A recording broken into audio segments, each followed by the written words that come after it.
I was appointed as Goodwill Ambassador for UN Women 6 months ago. And the more I've spoken about feminism, the more I have realized that fighting for women's rights has too often become synonymous with man-hating. If there is one thing I know for certain, it is that this has to stop. For the record, feminism, by definition, is the belief that men and women should have equal rights and opportunities. It is the theory of the political, economic, and social equality of the sexes. I started questioning gender-based assumptions a long time ago. When I was 8, I was confused being called bossy because I wanted to direct the plays that we would put on for our parents, but the boys were not. When at 14, I started to be sexualized by certain elements of the media. When at 15, my girlfriends started dropping out of their beloved sports teams because they didn't want to appear muscly. When at 18, my male friends were unable to express their feelings. I decided that I was a feminist, and this seemed uncomplicated to me. But my recent research has shown me that feminism has become an unpopular word. Women are choosing not to identify as feminist. Apparently, I am among the ranks of women whose expressions are seen as too strong, too aggressive, isolating, and anti-men, unattractive even. Why has the word become such an uncomfortable one? I am from Britain, and I think it is right that I am paid the same as my male counterparts. I think it is right that I should be able to make decisions about my own body. I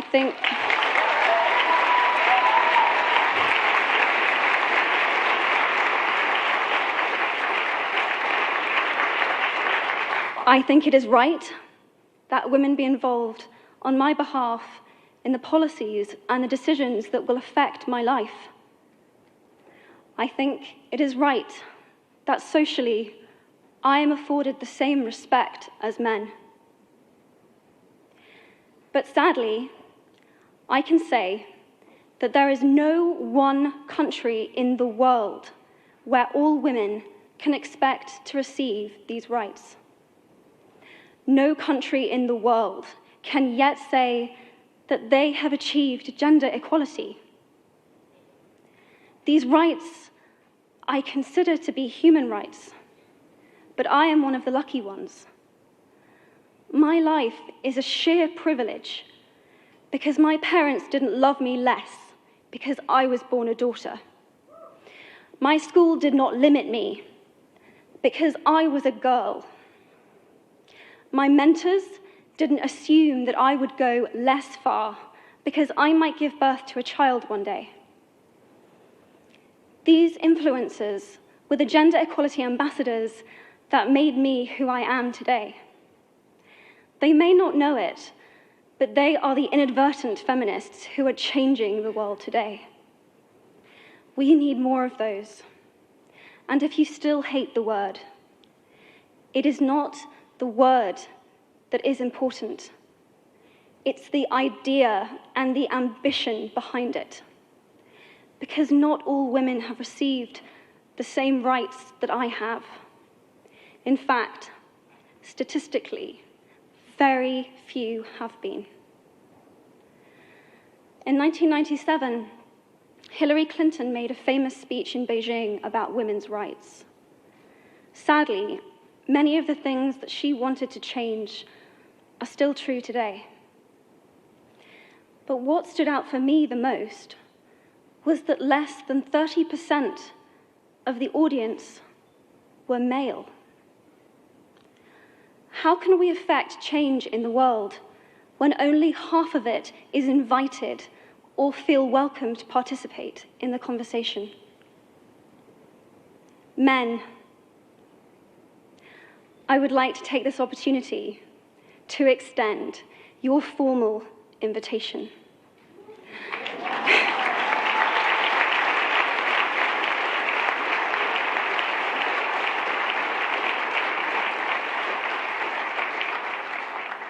Gender equality is your issue too. Because to date, I've seen my father's role as a parent being valued less by society, despite my needing his presence as a child as much as my mother's. I've seen young men suffering from mental illness, unable to ask for help, for fear it would make them less of a man or less of a man. In fact, in the UK, suicide is the biggest killer of men between 20 to 49, eclipsing road accidents, cancer, and coronary heart disease. I've seen men made fragile and insecure by a distorted sense of what constitutes male success. Men don't have the benefits of equality either. We don't often talk about men being imprisoned by gender stereotypes, but I can see that they are, and that when they are free, things will change for women as a natural consequence. If men don't have to be aggressive in order to be accepted, women won't feel compelled to be submissive. If men don't have to control, women won't have to be controlled. Both men and women should feel free to be sensitive. Both men and women should feel free to be strong. It is time that we all perceive gender on a spectrum instead of two sets of opposing ideals.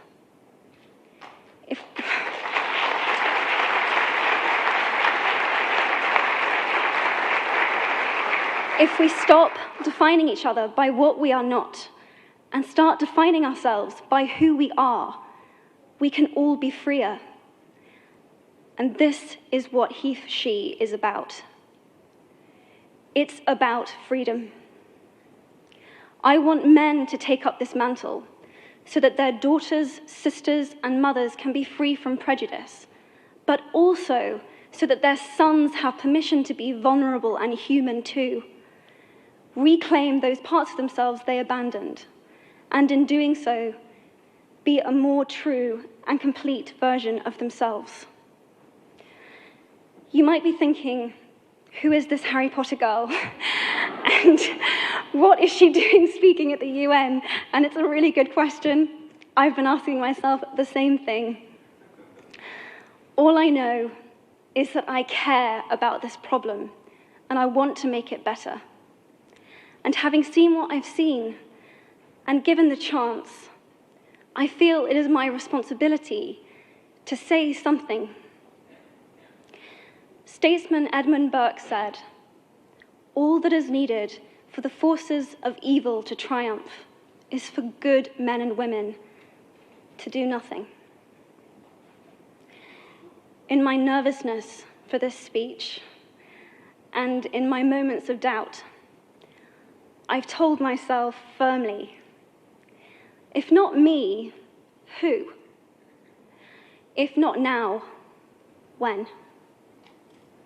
If you have similar doubts when opportunities are presented to you, I hope that those words will be helpful. Because the reality is that if we do nothing, it will take 75 years, or for me to be nearly 100, before women can expect to be paid the same as men for the same work. 15.5 million girls will be married in the next 16 years as children. And at current rates, it won't be until 2086 before all rural African girls can have a secondary education. If you believe in equality, you might be one of those inadvertent feminists that I spoke of earlier. And for this, I applaud you.